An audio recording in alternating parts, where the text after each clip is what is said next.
Assalamualaikum warahmatullahi wabarakatuh. Baiklah, kali ini saya akan memberikan tutorial bagaimana caranya melakukan konfigurasi Dynamic Routing OSPF pada router Cisco. Oke, mari kita lanjut ke tahap-tahapannya. Sebelum kita masuk ke tahap konfigurasi, sedikit saya akan menjelaskan apa itu OSPF. OSPF merupakan salah satu protokol routing dynamic yang bisa kita gunakan untuk melakukan proses routing pada jaringan yang kita miliki. Selain OSPF, ada banyak protokol routing lainnya ya yang bisa kita gunakan seperti RIP, ada EGRP, ada ISIS. Untuk OSPF sendiri itu merupakan salah satu routing protokol yang paling banyak diadopsi.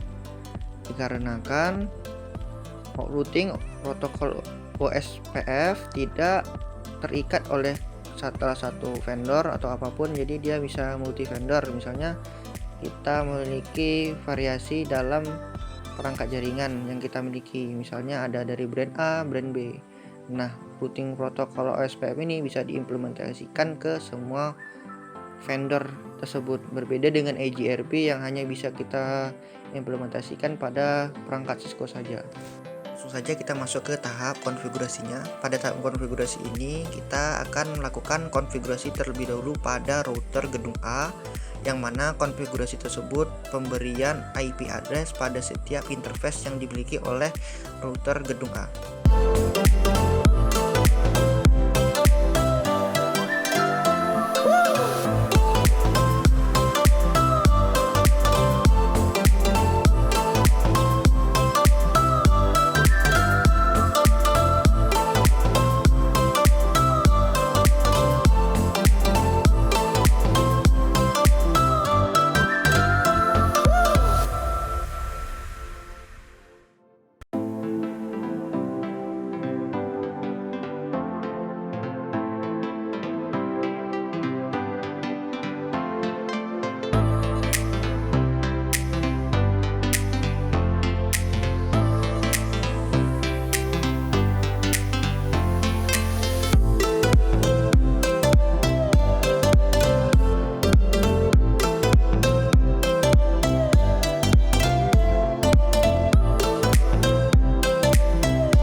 Setelah selesai melakukan konfigurasi basic config pada router gedung A, kita lanjutkan dengan melakukan konfigurasi yang sama pada router gedung B sesuai dengan IP address yang sudah tertera pada topologi yang ada.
Setelah kita selesai melakukan konfigurasi pada router gedung B, terlihat jika kita sorot akan ada status dari router tersebut memiliki IP berapa saja, dan status dari interface yang dia miliki apakah sudah hidup apa belum akan terlihat pada status tersebut. Lalu kita lanjutkan dengan melakukan konfigurasi IP address, subnet mask, dan default gateway sesuai dengan yang sudah kita konfigurasikan pada masing-masing router. Jadi kita cocokin saja IP addressnya, subnet masknya berapa agar bisa terhubung ke jaringan yang ada.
kita selesai melakukan konfigurasi IP address pada semua perangkat yang ada, lalu kita lanjutkan dengan melakukan tes ping antar perangkat yang masih berada dalam satu jaringan yang sama. Ingat, ini masih dalam satu jaringan yang sama dikarenakan kita belum melakukan konfigurasi routing OSPF-nya. Jadi kita coba dulu untuk perangkat-perangkat yang masih dalam satu jaringan yang sama.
Nah, kenapa pada saat melakukan percobaan ping dari network yang berbeda tidak keluar reply sesuai yang kita harapkan? Itu dikarenakan kita belum melakukan proses routing antar jaringan tersebut. Karena untuk komunikasi antar network yang berbeda, itu kita harus melakukan proses routing, baik itu routing statik ataupun routing dynamic. Lalu kita lanjutkan dengan melakukan konfigurasi protokol routing OSPF pada masing-masing router agar kedua buah jaringan yang berbeda tersebut bisa melakukan komunikasi.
Oke, setelah selesai melakukan konfigurasi routing OSPF pada masing-masing router, lalu kita cek dengan menggunakan perintah show IP route. Nanti akan ada informasi apakah routing OSPF sudah berhasil terpasang pada masing-masing router, dengan biasanya ditandai dengan kode huruf O besar. Lalu kita lanjutkan dengan melakukan pengujian ping antar network yang berbeda. Oke, selamat mencoba. Assalamualaikum warahmatullahi wabarakatuh.